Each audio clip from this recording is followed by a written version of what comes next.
take a deep breath. Relax.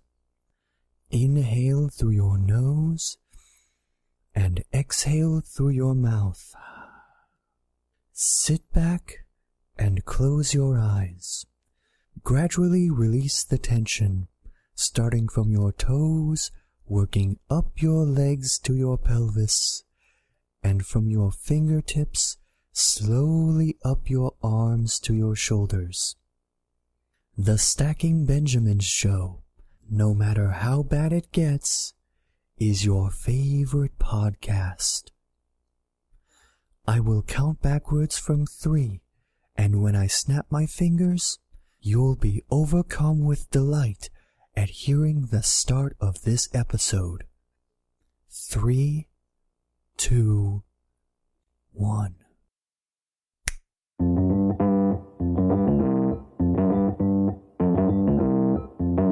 Live from Joe's mom's basement, it's the Stacking Benjamin Show.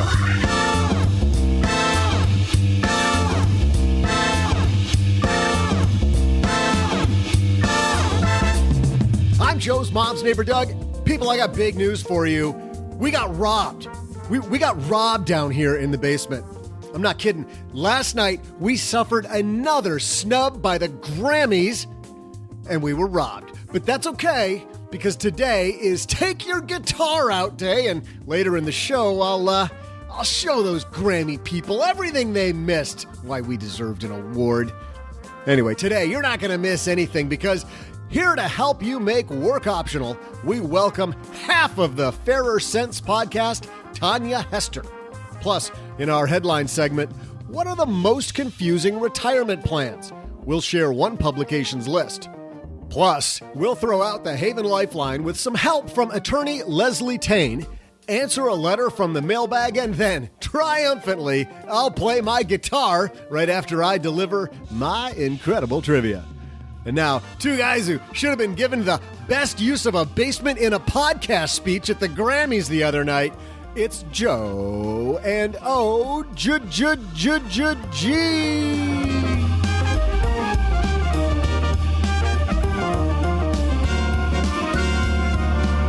I'd like to thank all the little people that made this possible. Hey, you're welcome.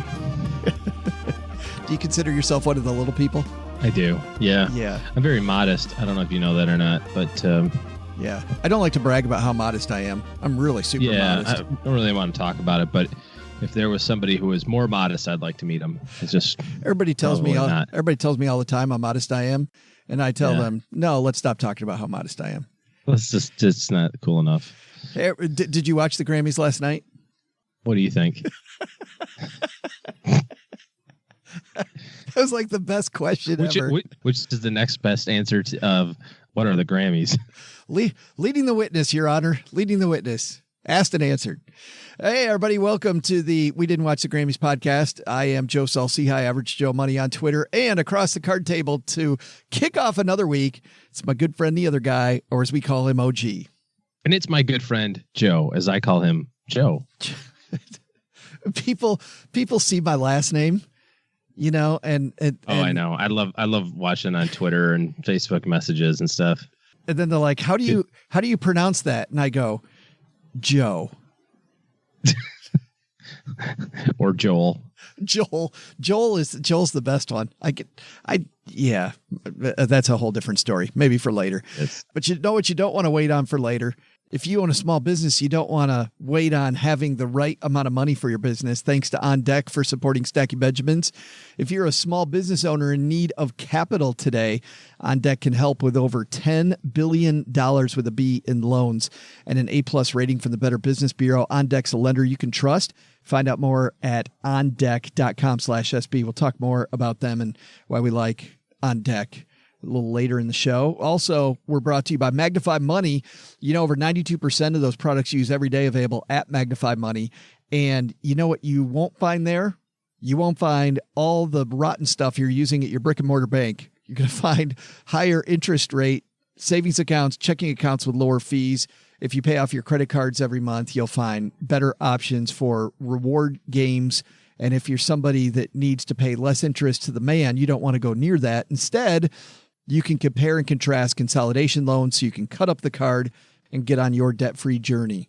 StackingBenjamins.com/magnify money for that. Tanja Hester's here today.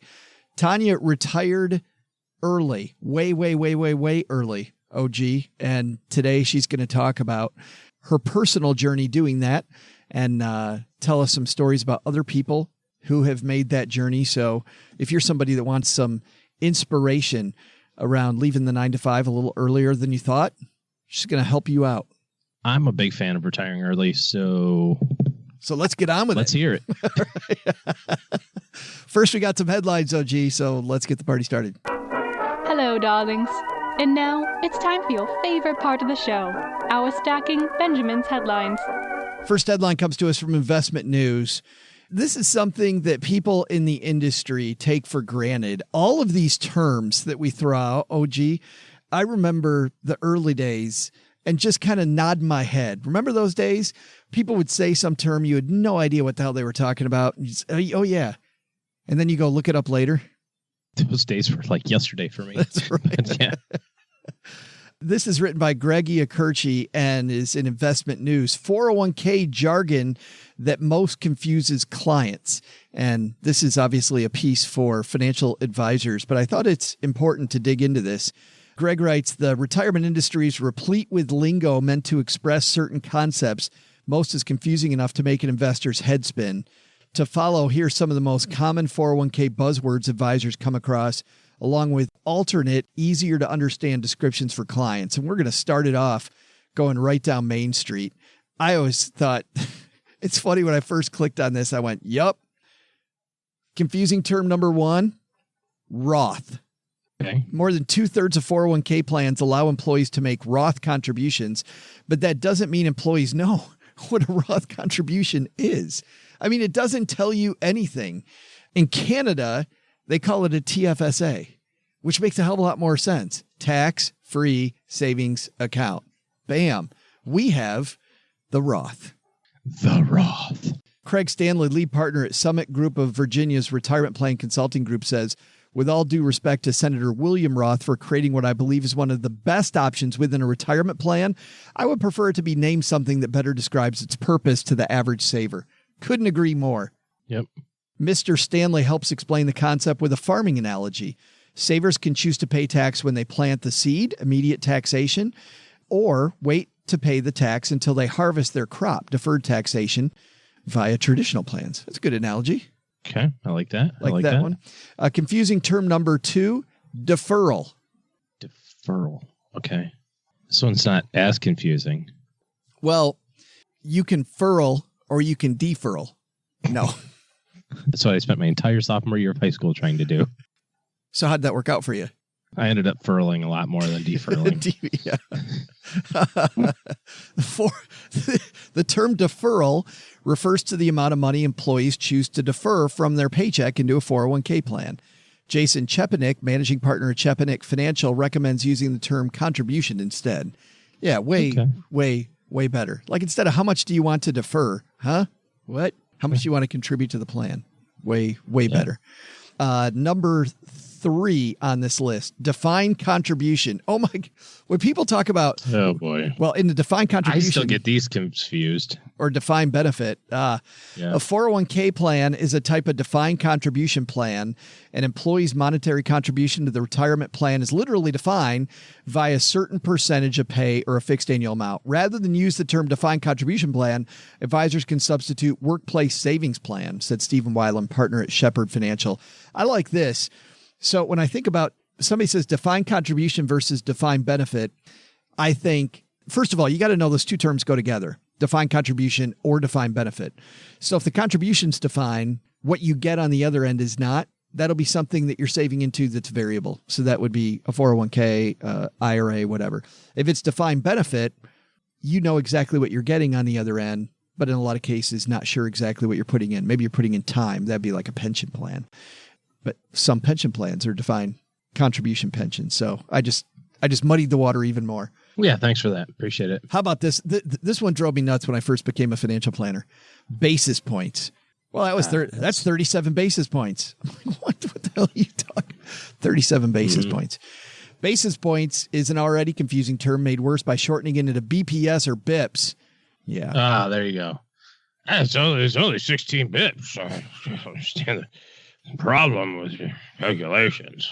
And it's a basis point, or a BIP is a hundredth of a percent. So if something is 16 basis points, it's 0.16%.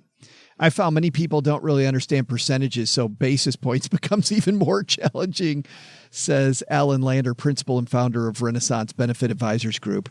Rather than say 35 basis points or 35 bips, she said we tried to train ourselves to take a breath and say 35 100ths of a percent, or $3.50 for every $1,000 in your account. That's a better way to go, I think. I use fractions. So I'll say like it's a third of a percent. Yeah. Because I think a lot of people are familiar with the quarter, third, eighth, just from, kind of regular cooking stuff, like how many milks do you put in a mac and cheese? 1/4 cup is how much milk. And like how much butter? All of it. How much garlic? More. Yes. That's yes. The next one on the list here is I think it's important. I don't think BIPs, knowing your fees is important, but like you said, there's other ways to state it. I think this is one that is super important to understand, which is asset classes. I can see how this gets confusing for people, OG. Yeah, what do you exactly mean by that? Participants often compare fund performances without regard to asset classes, which isn't their fault, but a result of how information is often presented to them by the industry. Mr. Stanley, who I quoted earlier from Summit Group, says, we help explain this by telling them that each fund is playing in a different sandbox with different types of sand, texture, and water. So it's unreasonable to compare the sandcastle one manager built versus another in a given time period. Only comparing managers in the same sandbox with the same sand would be reasonable. I like that. That's good stuff. It always drives me crazy, and we've talked about this before, people saying, well, you didn't beat the S&P 500. That fund's not trying to beat the S&P 500. That fund's goal has nothing to do with the S&P 500. They're two different asset classes. They're two different sandboxes. Next up, dollar cost averaging. Confusing. Okay. I can see that one. That one, I think, though, you can get over the hump. Somebody starts explaining what that's all about. Of course, that's an investment. Or what if you just say DCA? Well, the DCA of $100 a month. Oh, yeah. Yeah, then that gets ugly. I've done that before. Oh, yeah. Well, we do. That's the problem and that's why it's written for financial planners, is because how I talk to you about something, or how I'm talking to another colleague about, a client situation or something, we're going to use a lot of jargon and lingo that we use, like SPO or BA or something like that. Those are just terms that we use internally. Yeah. And if you say that to a client, it just... Ugh. For people wondering what dollar cost averaging is, by the way, that's an investment. Too bad. Yeah. We're on to the next one. Is an investment technique spreading share purchases at regular intervals using a fixed dollar amount. So if you put $100 in a month and the price goes up and down, you're averaging the cost by buying at different costs and leaving the time fixed. So next up, there's only just a couple more here. Risk. Oh boy, there's so many different types of risk. People just understand market risk. As an example, you take your money out of the market and you sit it on the sidelines. You actually think you got rid of your risk, OG. You just went from one risk to a whole different risk. Right. I try as much as possible to use the word volatility, and I know that that's probably one of these other ones coming up. But then I'll even catch myself there and say the general ups and downs of your investment, because risk is your chance of loss, and over a long period of time, your chance of loss is pretty remote. So it's actually funny you say that, because Miss Lander, who I quoted earlier at Renaissance Benefit Advisor Group, she says, since risk is typically used to express volatility, Miss Lander tries to use the latter term. She tries to just say volatility instead of saying risk, to make sure that we're talking about up and down movement in the market. Right. Yep. Next on the list, oh boy, is glide path. Thank God. I freaking hate this. This is such a terrible saying. I like mine better. Landing the plane. Landing the plane. Yeah. There it is. As you're landing the plane. A glide path is used in conjunction with target date funds. Did I just throw up in my mouth? Yeah. A little bit. Sorry about that. And a little bit on the microphone, I can tell. To describe how the mix of stocks and bonds automatically changes over time. Mr. Wylam at Shepherd Financial, who we quoted earlier, describes it like dynamic or adaptive cruise control on a car. With regular cruise control, the speed stays the same until a driver changes it, but newer cars have cruise control that automatically slows down the car the closer it gets to another vehicle, which, when it relates to retirement, is, he says, is age 65. It was great till it said, which is age 65. Yeah. Great. As soon as you get to 65, you need all of your money. So therefore, it should be all completely safe and secure from that point forward. Right now, vesting. Vesting is the next word. Yep. It's like what I have. I'm vesting today. Yes. I'm sweatering. You're vesting. Yeah. We could be sweater vesting. Vesting actually refers to employees' entitlement to money in their 401k accounts. If the employer matching contribution fully vests after 3 years, that means they only get 100% of your money after 3 years. So when people ask for the vesting schedule, it's how much of that money is actually yours. Because if they say... Well, and this also helps with the stock option purchases or stock option grants as well. Yeah. Yeah. If they say that it's 100% vested after 5 years, you got to stick around for 5 years. But maybe it's 50% vested in 2 years. Well, then there's cliff vesting or there's regular vesting. Cliff vesting is when a guy named Cliff wears a vest. Ah, yeah. Which is way better than Larry vesting. Now you're just confusing everybody.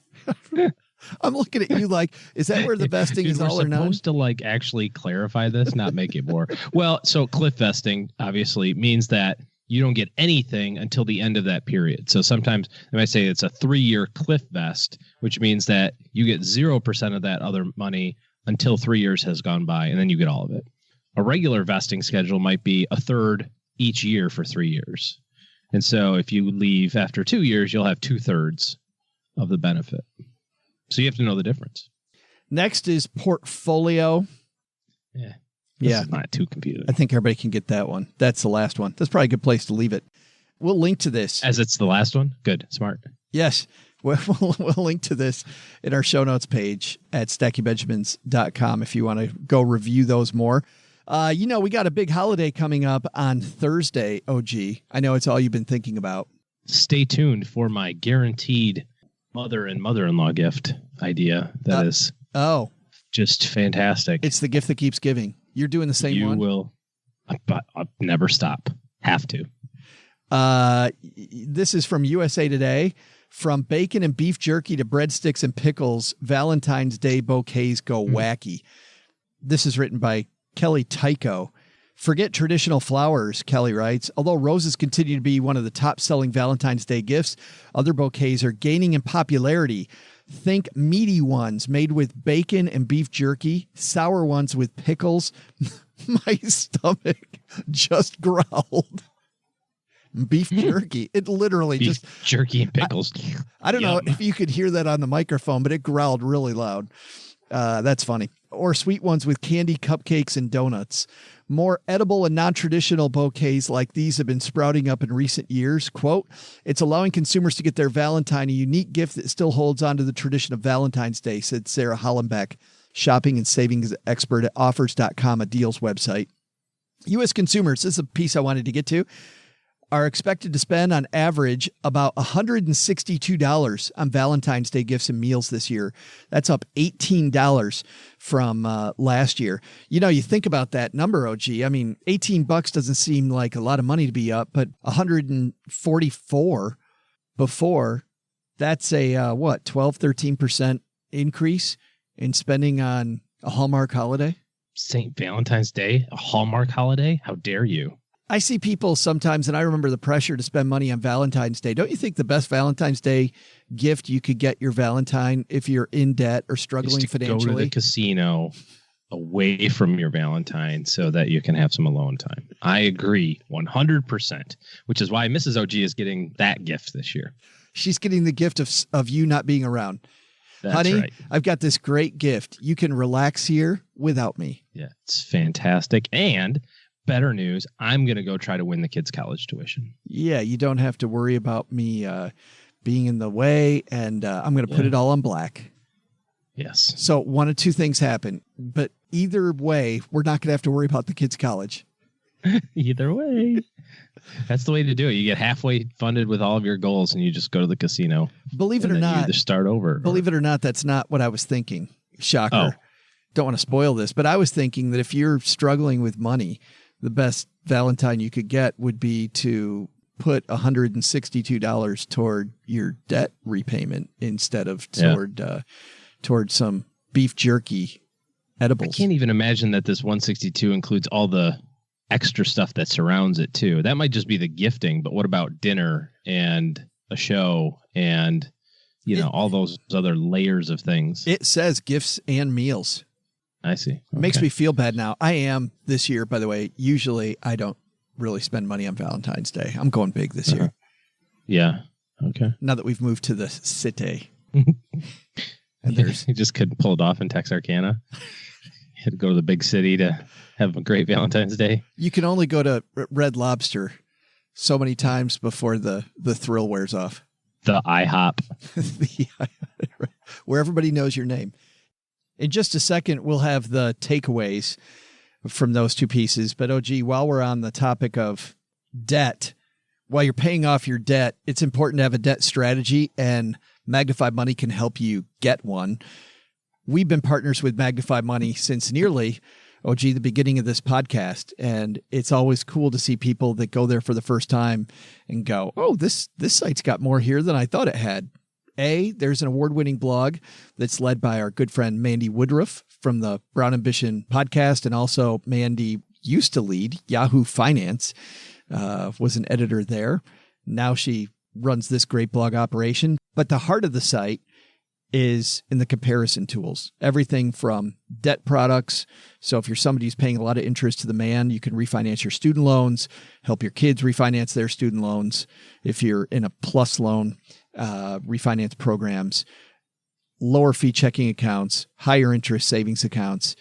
It's all there. StackyBenjamins.com/Magnify Money. There's a Valentine's Day gift. Honey, we're going to go to Magnify Money today. $400. You're welcome. Average person saves $400. Yeah, that's a good takeaway. Save $400 and then your 162 that you're spending on Valentine's Day doesn't feel so awful if you insist on spending that money.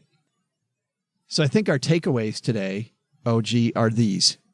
$162 if you're in debt, better spent getting out of debt. Maybe not OG's casino advice. And then second, if you don't know what a term means when it comes to financial stuff, either ask your professional to slow down and explain it. Don't be afraid to do that. That's why you have them. Or stop, take a second and look it up, because managing your money well means understanding these terms that everybody just seems to be throwing around.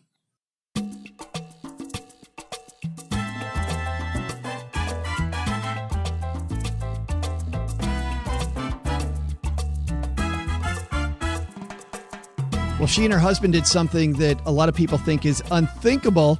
She had a fantastic job, and so did he. And yet, at a very early age, decided it was time to make work optional for her.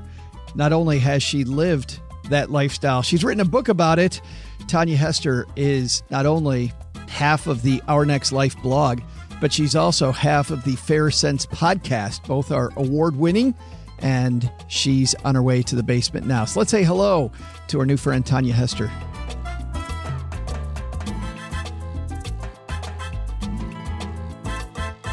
And coming down the stairs to the basement, it is somebody I've known for a long time, but it's about time we finally got her down here. Tanja Hester's here. How are you? Hey, Joe. I'm great. How are you? Well, I'm great now that you're here. I got to tell you, I have to ask you this. Is this awesome, like seeing your name in print? Like you go to a bookstore and, I mean, don't get me wrong, you've got the podcast, you've got the blog, but then you see the new book. Tell me about that feeling the first time you saw it on a shelf. Gosh, it's kind of an out-of-body experience.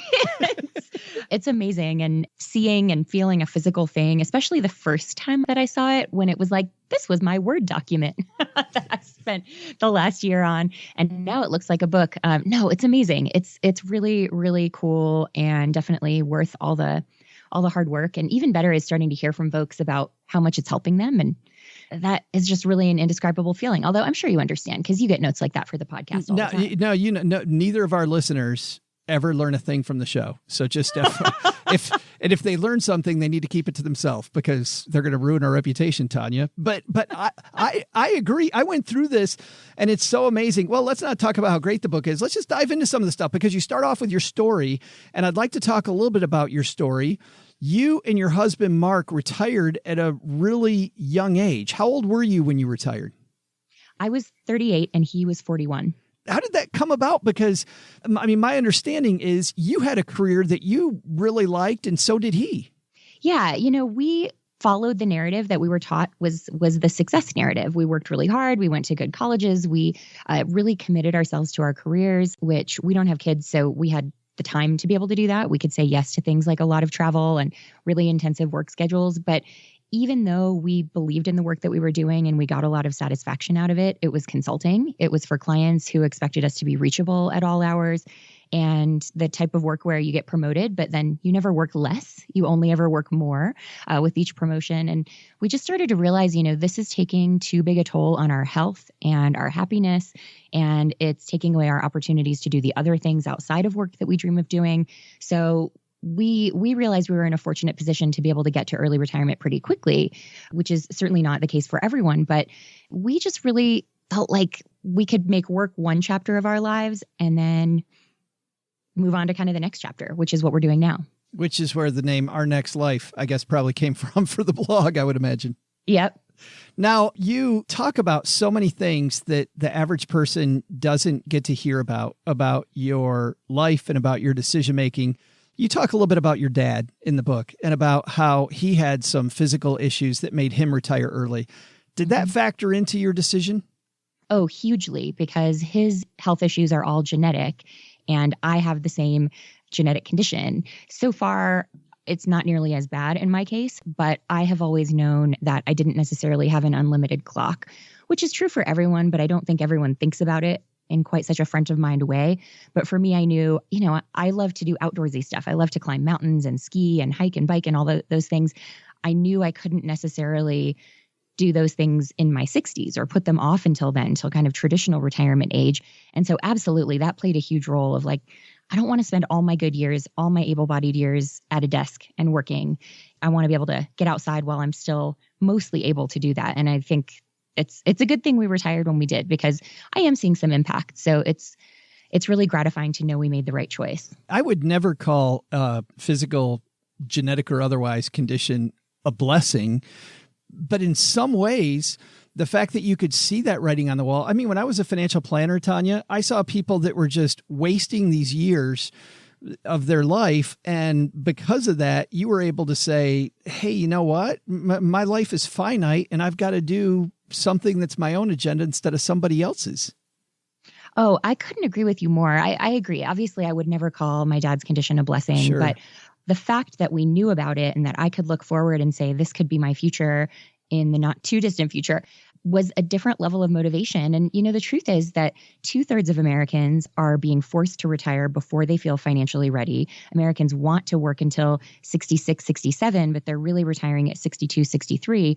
And the biggest reason for that is poor health. So this isn't some crazy rare phenomenon. This is something that affects a lot of people. And I just feel fortunate that it was obvious to me at a younger age that this could be my future so that I could act on it instead of not realizing until my late 50s or something of like, oh, I might have some health challenges that might limit me. You say early in the book that you want to dispel the myth that you don't need to be this magical unicorn, some kind of, there's people that just look, I guess, at the FIRE movement in general, and they see these engineers or physicians making big money. So I'm going to ask you the questions that everybody wants to know at the beginning of this. Were you the unicorns making big money? No, we were not unicorns. Mark and I both made in the $20,000 to $30,000 range right out of college. We got to a place eventually in our careers where we were both making six figures, but that is certainly not where we started. And the reason I really wanted to write this book is for that reason. I think that there is such a belief that you have to be naturally frugal, that you have to not like spending money on really anything, that you have to make a ton of money right out of college, that you can't have kids, all of these different things. And I wanted to show examples of how you can defy all of those things. So in our case, we don't have kids, but we're also not naturally frugal at all. So for us, it was trying to find ways to automate our savings and kind of work against our bad habits in ways that helped us succeed. And then I share a lot of stories in the book of people with kids. In fact, most of the stories in the book are families with children. I also have some single folks. So trying to show every kind of life circumstance, as well as folks who don't earn high incomes. Have a couple case studies that show folks who earn under 6 figures combined or right around 6 figures combined, so that we're not just talking about people who are making, $500,000 a year. That's and I love that, because I learned so much better from case studies. I found that when I was a financial planner, we had a regional manager who actually came in with American Express when I was there, who started having us study successful companies and said, listen, these people that you work with, they're just like companies. And the more they think about their finances, if they're a company, the better off they're going to do.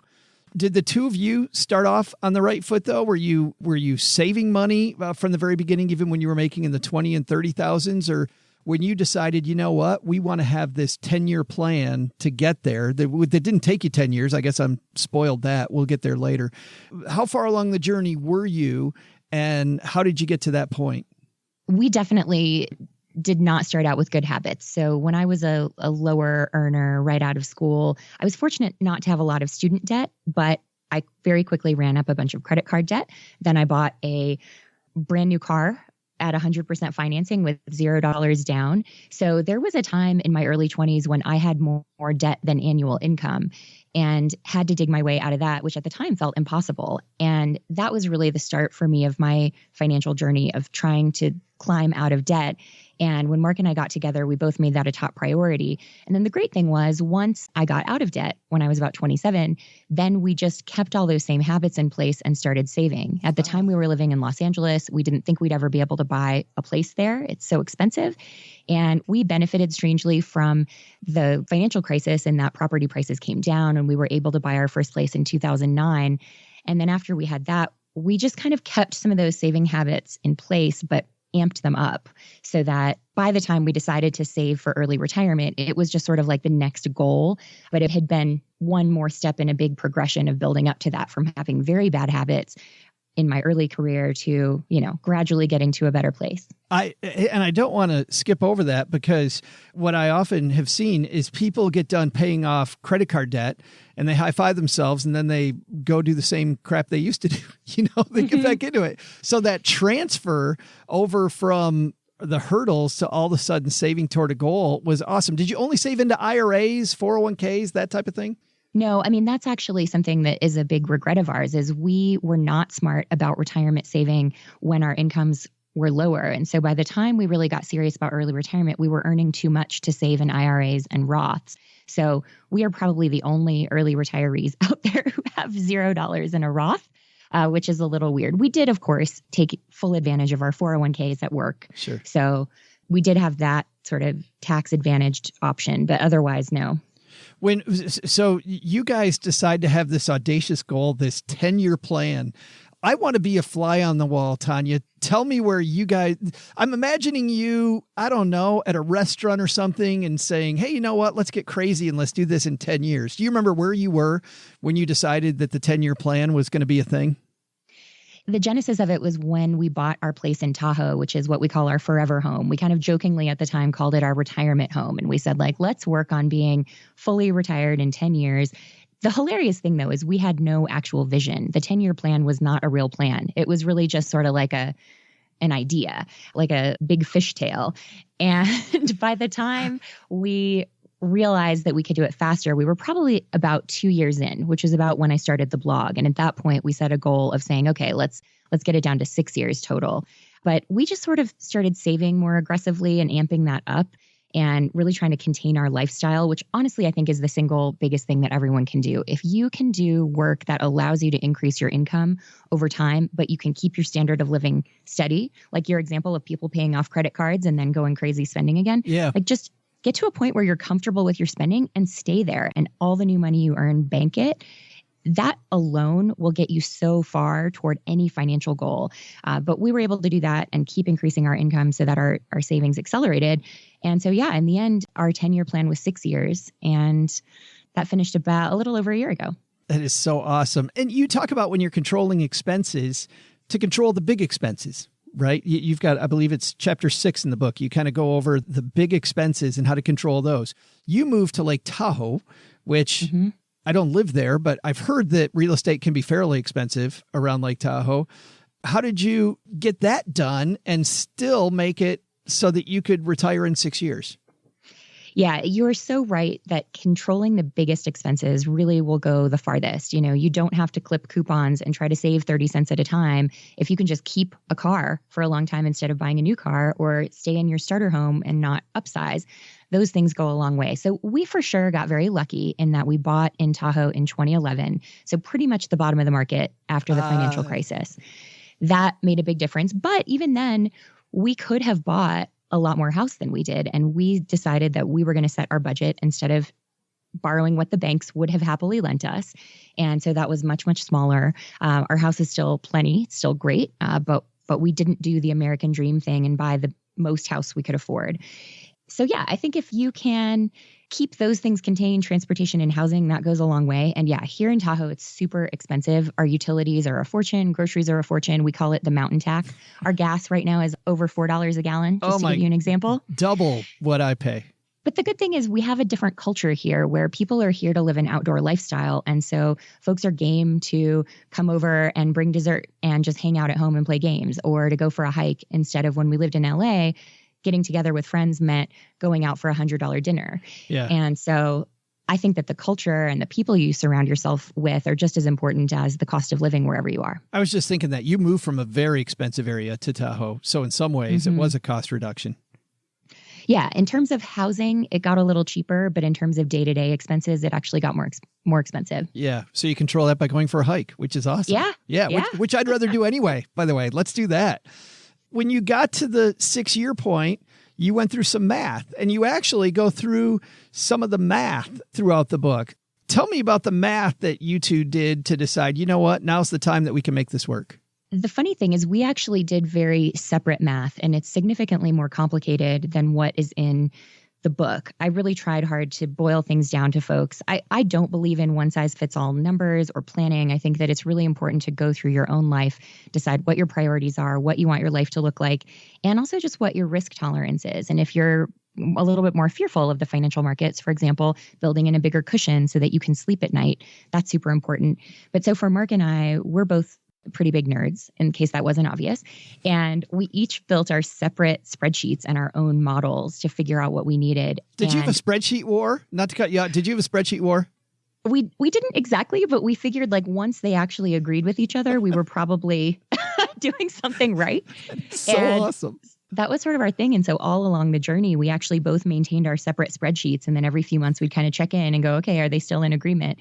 And they were. So that made us feel like they were pretty sound. And we were using other tools too. We talked to a financial planner at one point. So we did our due diligence and didn't just assume we were smarter than everyone else. But I also don't think you have to do quite that complicated of math. Let's talk about some of the things afterwards, though, that people worry about. One thing everybody worries about is healthcare. How do you reconcile that? Oh, yeah. Healthcare is by far, I think, the biggest thing that people should be worried about.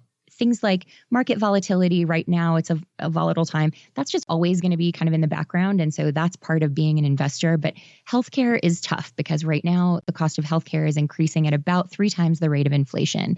And as anyone who's looked at investments know, you can't get an investment to match that consistently. So what I recommend is that folks build in a pretty sizable cushion so that you can absorb future healthcare costs and just know what the law is. Right now, we still sort of have the Affordable Care Act. If it sticks around, it allows your healthcare premiums to double at age 50.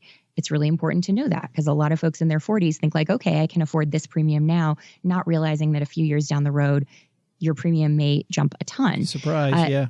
Yeah. And then a thing that I recommend very highly is that folks consider what I call a 2-phase retirement. So what we did is we planned for our early retirement, our years between now and age 60, as one thing. And we saved a separate pool of funds for that.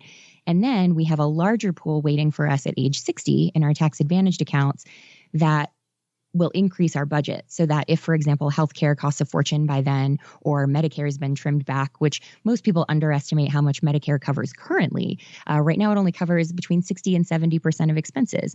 So if that gets more expensive, we want to know that we have a good cushion so that we don't get to age 60 and then suddenly feel like we have to live, a poverty lifestyle because healthcare costs so much. So that's another way that folks can think about it. You can also not count on your Social Security, for example, and use that as a healthcare buffer. But all of those things are just really crucial to include in your planning. There's so much that we didn't get to, and so many of the case studies that are in the book. The book is called Work Optional, Retire Early, the Non-Penny Pinching Way. Where can everybody get it, Tanya? All the book selling places. It's everywhere. It's great. It is. Well, and I think you'll appreciate this. We support independent booksellers. So instead of the usual Amazon that people do, if you want to go to stackybenjamins.com/Powell's, you can buy the book from Powell's. I would be remiss, though. So that's the book. We have to talk about, we've got two other things we had to talk about. I love the podcast, The Fairer Sense. Let's talk about what you and Kara are doing over there for people that don't know about the show. Tell everybody about the show. Yeah, The Fairer Sense is the podcast that Kara Perez and I do.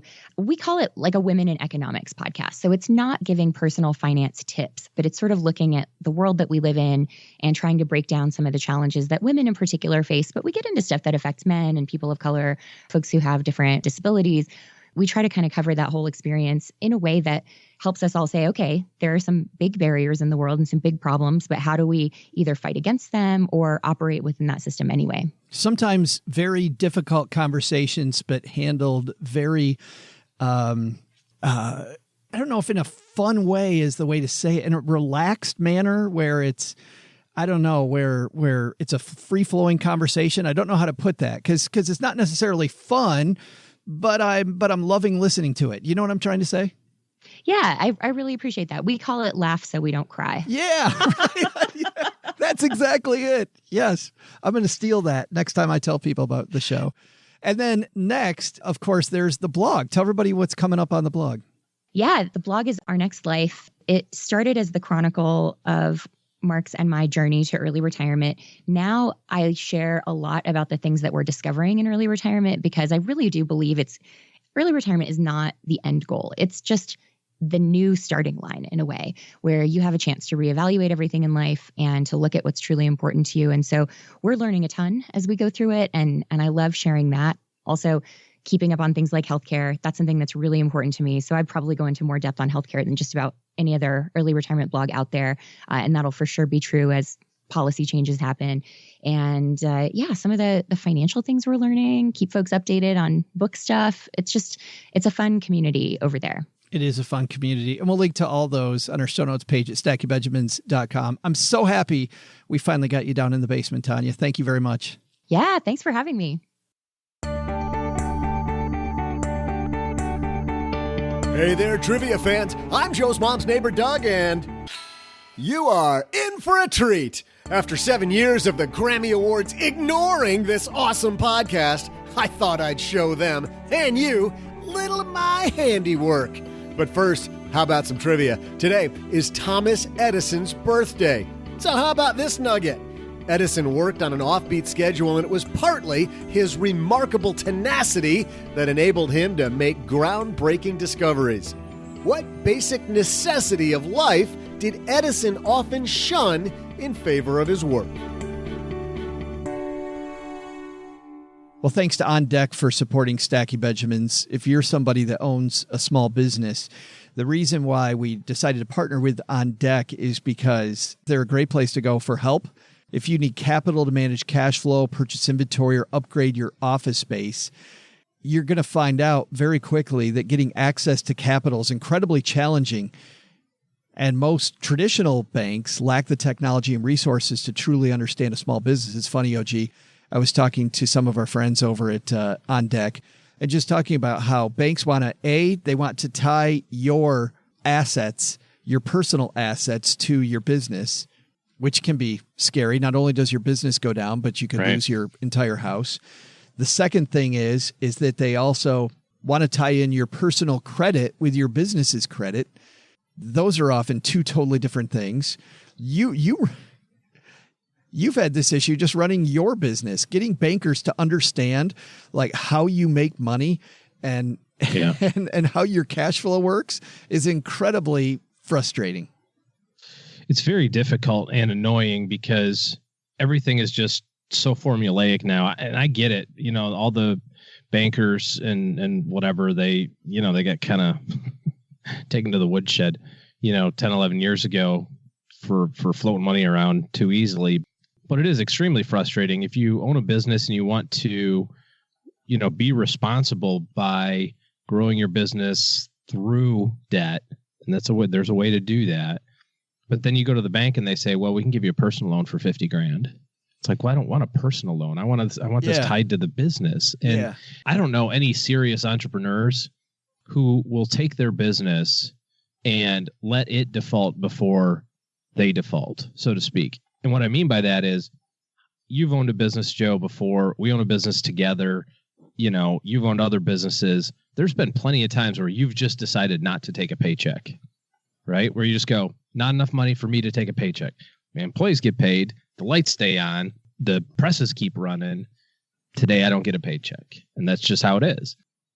It's so frustrating when people want to tie your personal stuff to your business stuff because you're like, the business is a whole different entity than me. So I appreciate the fact that they have a program here that they can separate all that out. I have a friend who's the CFO of a dental company, and when he was hired, the owner of the company said explicitly, your number one job as CFO is to get all my personal ties to this debt removed.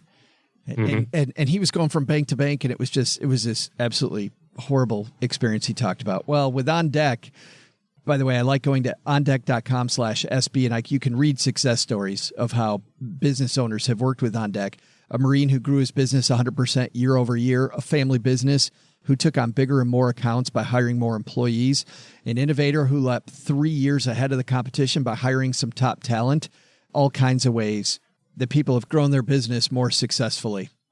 So whether it's a term loan or a line of credit, their loan specialist can help you secure the funding you need. You'll get a decision in minutes and funding in as fast as 24 hours. They don't require any business collateral. They're 100% committed to small business owners with fast, easy, and tailored financing. Plus, as I mentioned earlier in the show, they have an A+ rating for the Better Business Bureau. So for Stacking Benjamins listeners, get this. On Deck's offering a free consultation with one of their U.S.-based loan specialists so you can talk through the strategies that On Deck has helped other entrepreneurs use that may be successful for you as well. For more information, head to ondeck.com/SB. That's ondeck.com/SB for the free consultation. Hey there, trivia fans. I'm Joe's mom's neighbor, Doug, and in just a moment, you're going to hear my rendition of MC Hammer's You Can't Touch This, but on the guitar. It's so innovative. Anyway, I know you're excited, so let's wade through this trivia. We'll get it over with, and then you can hear my sweet skills. Anyway, in honor of Thomas Edison's birthday, what basic necessity of life did he often shun in favor of work?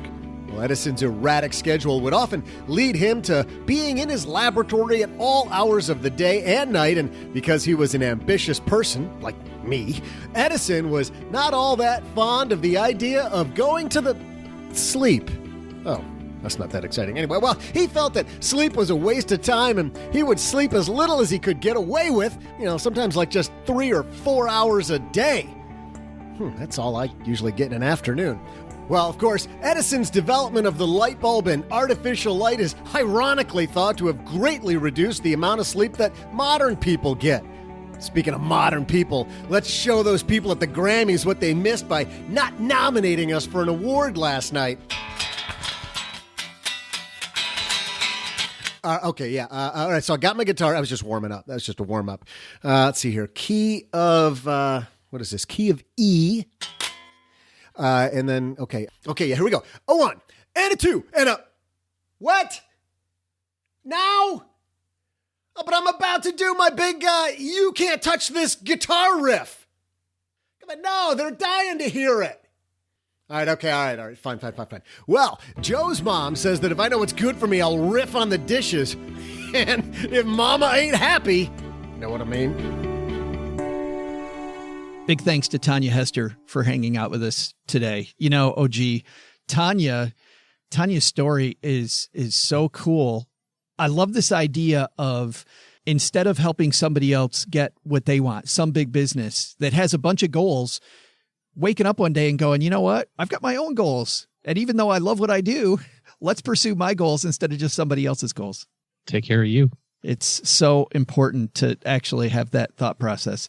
Hey, let's throw out the Haven Lifeline and tackle some of life's most important questions. Our friends at Haven Life Insurance Agency, they put what you value first.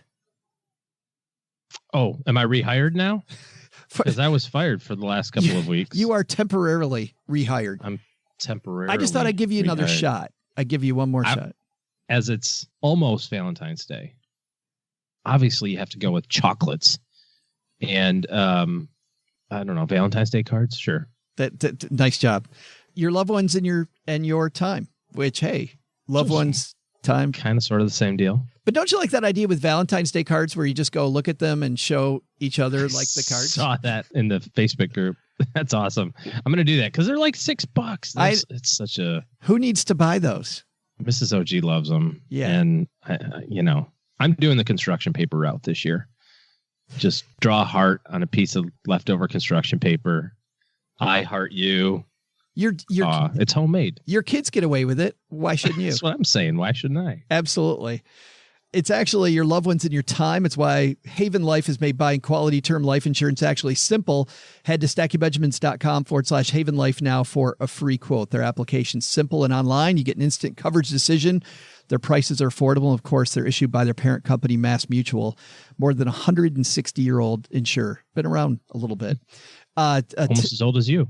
Today we have a question. We actually listened to this question ahead of time. And OG, I thought, man, we might be in trouble with this one. We need to call in some experts. We might. And luckily, she was walking through the neighborhood as we were starting the show. And we're like, you've got to come down here and help. And so she's been upstairs talking to Mom. Our good friend Leslie Tayne is here with us. How are you? Hi, I'm doing great. Well, I'm glad you could help us with this. So we're going to play a question here from Vince. And Leslie, we hope you've got a better answer than we do because he's got some trouble. Let's listen. Hey, Joe, OG, this is Vince from New Jersey, longtime listener. Still haven't learned anything, so thanks for that. I have a question about student loans. My mother co-signed on student loans for her great niece a few years back. And to make a long story short, the parents got into a really bitter divorce, very messy. The girl wound up running away from home, went to a few different universities, and just wound up dropping out. And she's working now. But she raked up about $45,000 in student loan debt, which my mother has co-signed on. And we're trying to think of some options here. The normal course of action of getting my mother released will not work because neither the parents nor the girl have any assets, nor do they have any credit worthiness to get my mother off. So that's not going to work. A lawyer suggested that possibly if we stop paying the loan, it could go to collection, and then there might be a chance of negotiating a smaller settlement. We are not so sure about that either, if that'll work, and it's a big risk to take. We also aren't comfortable with promissory notes because they're not really enforceable. There's nothing really that we can go after with the parents or the girl. So I'm just kind of looking for options. Maybe there's something we haven't thought about. We're trying to write a note of goodwill to the student loan companies, but my hopes aren't high that they're going to be very charitable. So anything you can give, we'd really appreciate it. Thanks for the question, Vince. And we should tell everybody why we ran and got Leslie for this question, because Leslie, this kind of thing is in your wheelhouse. This is the kind of stuff you do every day. It is. I do this every day, multiple times a day. And so this is not your first rodeo. Sadly, you've probably heard Vince's question before.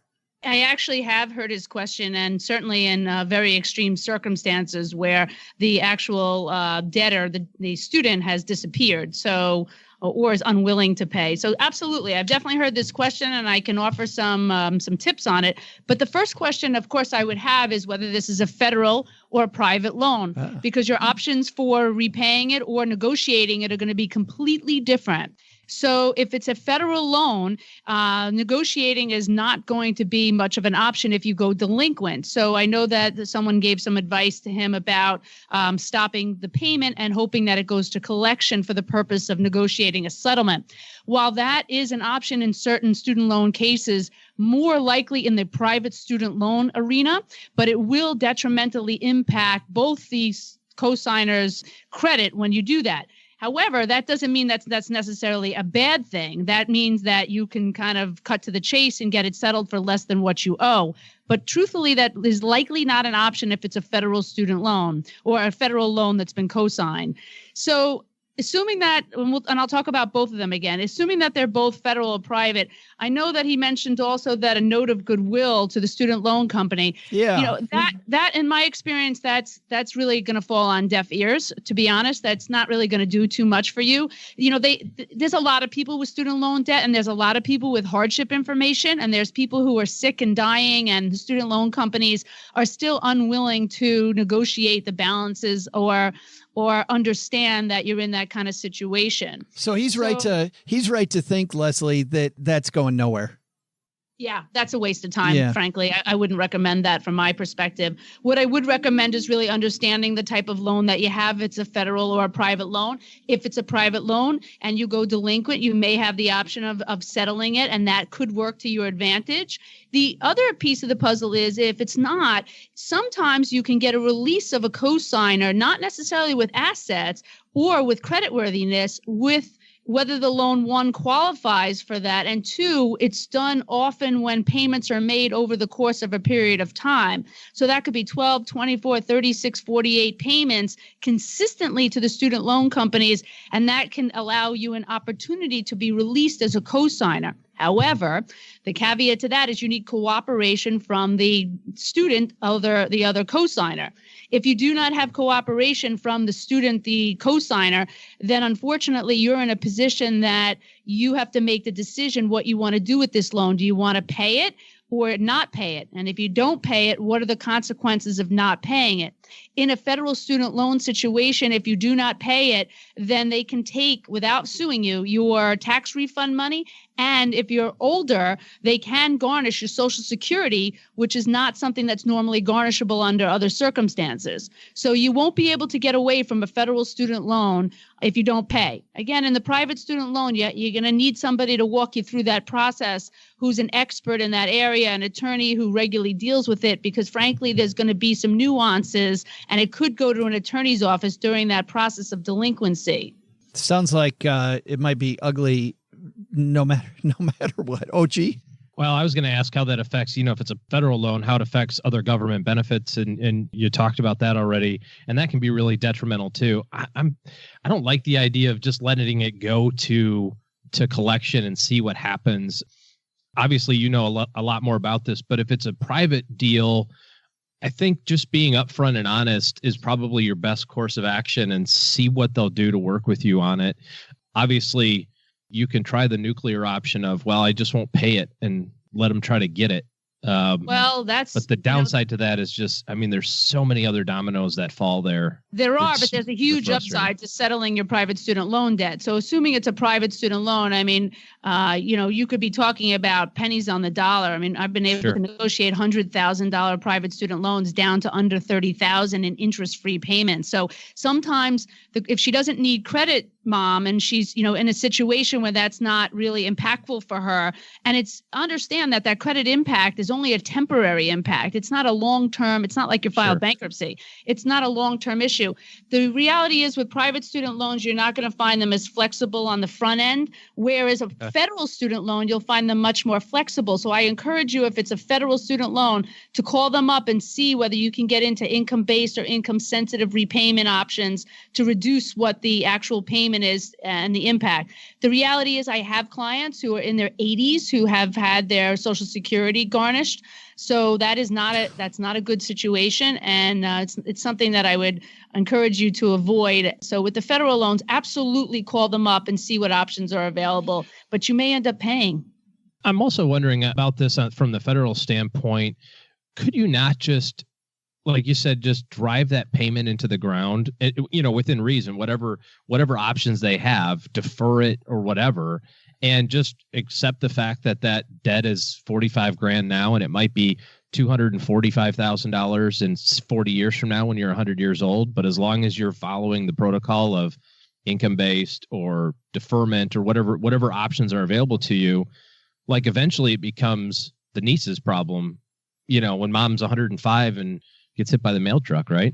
100%. You could do that depending on her age. If she's 60, I don't know that I would do that. If she's 80, 85, then that might make a lot of sense because, you're cutting the time frame down. But at 60, that's a long time to try to defer things. Yeah. They're also going to want to see tax returns for income-based and income-sensitive type of programs. So they're going to want to see. And I have a client who came to see me the other day, and, an older couple who's in a situation similar to that, and they file jointly. So understand that if mom's married and she files jointly with her spouse, that the income-based and income-sensitive could fluctuate based on how taxes are filed too. Right. Thanks a ton, Leslie, for helping us. And if Vince or anybody else needs this type of help, where do they find you? Well, you can find me a number of ways. Certainly on the internet, Leslie Tayne. It's spelled Tayne. It's www.taynelaw.com. And we have offices all over. Certainly you can Google me and you'll find me in multiple social media areas. Yeah, I feel like you're everywhere, Leslie. You're all over the place. That's a good thing. Yes, we are. We're out there a lot. We want to try to help people, certainly in the student loan arena where there's so much misinformation about loans, repayment, what to do with it, how it impacts you. So we're here. Well, thanks for hanging out with us for a few minutes and helping Vince. Hey, my pleasure. Good luck. Lots of luck. Thanks again to Leslie for hanging out. We also get letters down here in the basement. This one comes to us from Anne. My husband and I need to find a financial planner. Where do we start looking to find reliable ones that suit our situation and needs? That sounds like a setup question, like we wrote it ourselves. We ran out of questions and sent it in. Believe it or not, we have tons of questions, and this is an important question to answer. We actually, and we had a piece a few shows ago. If you go back about 3 weeks, you'll find a show where we had 10 questions to ask financial advisors. That's an important thing. I think on my end, I really like talking to friends who are slightly ahead of you, but have similar circumstances. So if you're ever talking about financial stuff, which I know doesn't happen a lot, or you get the feeling that somebody might be doing well with their money, ask those people who their financial professional is in their corner. And then I think, OG, ask about how they work with them. Well, it's really important to find somebody that matches up with your personality style, I think, more than anything, because obviously the requisite skills are kind of a threshold competency. They've got to be licensed. They've got to be registered. I think you have to have a CFP. If they're not a CFP, you probably want to know, like, what else did you do instead of that? Because there are some different requirements for that. So I understand some people can't qualify for it. But personality match, I think, is really one of the most important things, because ideally you want to work with this person or this team of people for the rest of your life, or for a really long time anyway. And so if you're going to do that, then you have to think, okay, do I really want to hang out with these people an hour or 2 or 3 or 4 a year for the next 20 years and talk to them about the things that I want to do? And a lot of times financial advisor client relationship isn't always about the money either. Sometimes it works out to be, you're a litigator in a debate contest between spouses sometimes, or, whatever. And you have to have that trust and confidence with in that person that you're working with. Some of the places that I would look, it really depends on where you are, stage of life. Of course, I love the referral idea. You can look at the CFP board. So it's cfp.net, and you can search for certified financial planners in your area. XY Planning Network, I think, is continuing to grow at an ever increasing pace. And if you're in that generation, if you're a Gen X person or a Gen Y person or a millennial, I don't know, are Gen Ys and millennials the same? I'm not sure. I think Maybe so. They are. Maybe they're not. Beats me. Anyway, it just tells you I'm at least one away from that if I don't know what the next one is, right? So But xyplanningnetwork.com have advisors all over the country. What I really like about their approach is when you go on their website, you can search for, here are the things that I need help with. And those advisors across the country have selected themselves, so to speak, of like, here's what I'm good at. I'm good at helping with student loan refinancing, or I'm really good at helping with, retirement planning, or whatever the case may be. I think another really great thing about the way technology has helped our business is that you don't necessarily have to find the best advisor where you are. I was reading a blog article about an advisor who started his advisory practice from another career because in his town, there were no fee-only advisors. He said he had looked around. He wanted to work with one. He couldn't find one. So he said, I'll just be that person. And it's really important, I think, to have a good relationship. And sometimes that's a person-to-person relationship. With the way technology is now, with Skype and video conferencing and GoToMeeting and all these other technology tools, and frankly, how cheap it is to travel, you can find the best advisor for you regardless of where they are. Maybe you live in Boston, but the best advisor for you is in Santa Fe. That's okay. With technology now, you can make that happen. So you're not going to be limited to just the local area. So CFP.net and an XY Planning Network would be kind of the first places that I would start. There's another resource that I just thought of. Friend of the show, Raghav Sharma. He's appeared here and talked about this. Guidevine. If you go to stackingbenjamins.com/Guidevine, you can watch videos from different financial advisors and see which one you might. It's almost like a pre-interview. Like when you're dating, you get to see a video by them about who they are before you actually commit. Yeah, kind of what their philosophy is and different things and that sort of stuff. Yeah. Yeah. Before you're in an hour-long meeting awkwardly with somebody who 5 minutes in is just not a fit. For me, and this really depends on what you're looking for, but I'll tell you that my personal preference is, we were talking about jargon earlier, somebody who's holistic. People don't even know what the hell that really means, but somebody who's not just interested in my IRA or my investments, but interested in me as a person. Like, I think of my financial advisor as somebody, I'm a rock star and this is my agent, right? This is somebody who is looking out for my best interest in lots of different areas of my life. For me, that's what I'm looking for. And that's the type of advisor that I tried to be when I was practicing. I wanted to get to know my client really well. I wanted to know what they were really thinking about. So I could sometimes then call them and say, hey, I was reading this thing, and you know what? I think this might apply to you. But I can't have that type of relationship if I'm just your IRA guy, And I often see people say, well, my financial advisor does XYZ versus the market. I don't think a good financial planner, somebody has a financial planner and the thing you brag about them is their performance versus the market. For me, that's kind of a runaway sign. A lot of good ideas here. Yeah, good stuff. Thanks for the letter, Ann. If you've got a question for us, Vince not only got great advice from our friend Leslie, but also he's taking home the Greatest Money Show on Earth t-shirt, stackingbenjamins.com/voicemail for the Haven Lifeline. And Ann got her question answered. We always have a longer line, by the way, for letters than we do for voicemail. So if you want to get your question answered earlier and you also want the Brad Lark swag, which who doesn't want Brad swag? By the way, he's coming up with a couple other designs that we'll be able to spill the beans on here shortly, which is going to be awesome.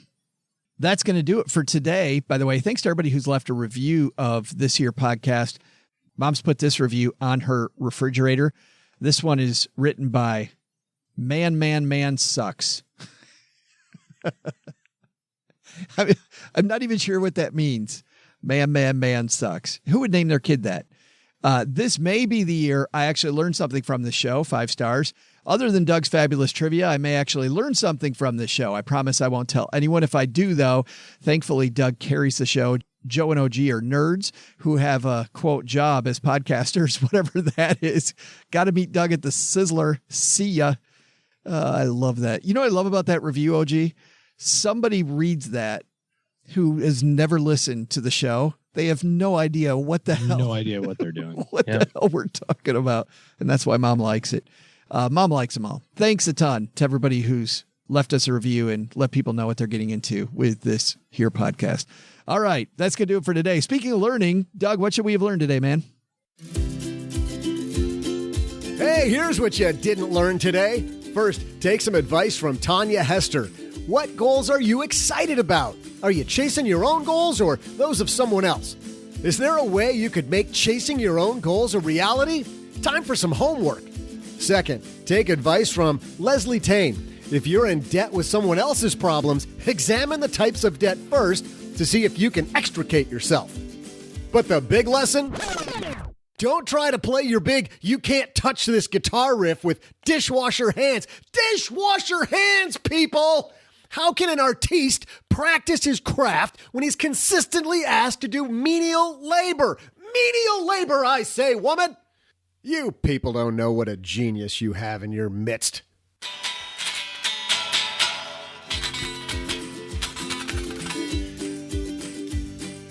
Thanks to Tanja Hester for joining us on today's show. You'll find her book, Work Optional, wherever books are sold. Thanks also to Leslie Tayne for helping us with today's Haven Lifeline. You'll find Leslie and her team helping people with debt at TayneLaw.com. That's Tayne law.com.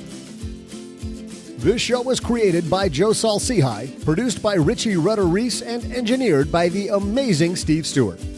Online, visit us on Twitter at SBenjaminsCast or on our Facebook page.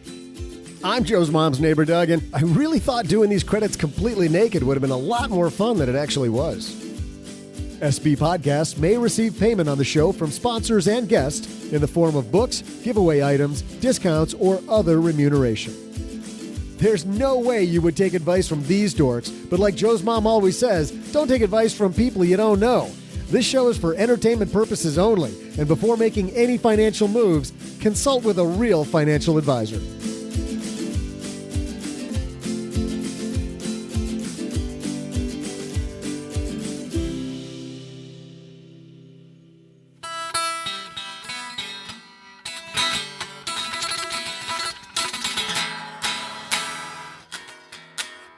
See ya!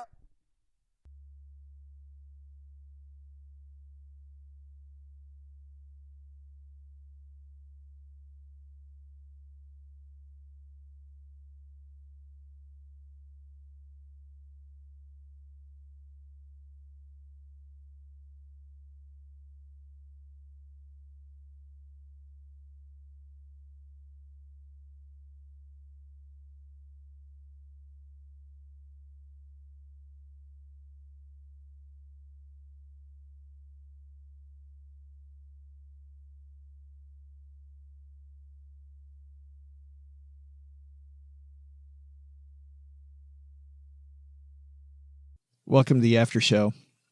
We talked a little bit about Joel, and people that haven't listened to the show for a long time don't know that, that people who know me really well have call me Joel, and they think my name is Joel, like with an L, Joel. In fact, my uncle, who has known me since I was born, after my Aunt Ruth passed away, and I was maybe 41 years old, he takes over writing Christmas cards, and I get a Christmas card that year to Joel Salcihai and family. Joel Salcihai. I had a client that my whole team would laugh about because he would always write me notes that said, hey, Joel, just sending you my 401k stuff, whatever. And finally, after he did it a couple times, I would write him back and I go, it's great, Mike, that you sent your 401k stuff. And when people send this and they say, hey, Joe, here's my 401k stuff, I take it and I look at it. Like I would use my own name about 40 times during the thing, so I'm having still didn't work. I'm having a discussion with somebody and they say, hey, this Joe, I said, da-da-da-da-da. So I purposefully engineered it. So I put Joe and then signed, and usually, no, you've got your whole full name there. At the bottom, I just said Joe and got rid of my signature. He writes back, usually 30 seconds later, email back. Thanks, Joel. With an L. Yep. And that dude, I think I might have worked with that guy for 8 years. Never got it. And back then people had statements, they get paper statements. Oh, yeah. So have your advisor listed at the top. On his paper statement, right at the top, it says Joe. Actually, take it back. It might have said Joseph. Probably said Joseph. Might have said Joseph. So, all right. But, man. But still, that doesn't translate to Joel. I had somebody do it again last week. Wrote something to Joel. And I just thought, really? Okay. Yeah. Great. Yeah. Great. Well, you have a screwed up name. So what are you going to do? All right. Let's talk about sharing. Just to simplify it to two things. So here's the thing when it comes to Valentine's Day, gentlemen and ladies to some extent. But I think this is a guy thing. So we all know that you got to do something for your significant other. And nothing's easier to do and nothing is more well received than food. There's a company out there called Sherry's Berries. We're not endorsed by them, although we'd be happy to be, especially this time of year. And I always send half a dozen or a dozen chocolate covered strawberries. I don't, $20. Easy peasy. It's probably about, it's been maybe 5 years now? Yeah. 8 years? That you've been doing this? Something like that. It dawned on me, I should send some of these to my mom. Duh. And while I send them to my mom, and this is the key, folks, send them to your mother-in-law also. And? It's earth-shattering. Oh, it's fantastic. Because, first of all, we were talking about presents before and stuff like that. And like how just, when you get Christmas time or whatever, you're like, I have everything I need. And, you get to the point where you don't actually do that much stuff anymore, right? You and Cheryl may have a gift that you get each other, for Mrs. OG and I got a wine fridge. She got some other stuff too. And so did I. But our thing was, hey, we're getting a wine fridge. That's our gift to each other. Hooray. And so when you get older, I just think that stuff goes away. And so now, boom, you drop a half dozen chocolate covered strawberries on Valentine's Day to your mother-in-law. It's a lifetime of attaboys. Lifetime. So. And successful. It's just, the problem is you can never stop doing that. So there's some downside to this. Like, once you start, because then if you do stop, you're the guy who, well, he used to, Oh, why? You didn't? Did you not do it 1 year? No, God, no, I'm not that dumb. But if you have kids and that, you can also put them from the grandkids, so it's you and the boys. That's how I put them.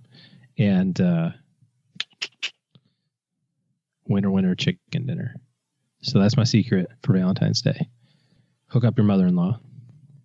It'll be a great year. Bam.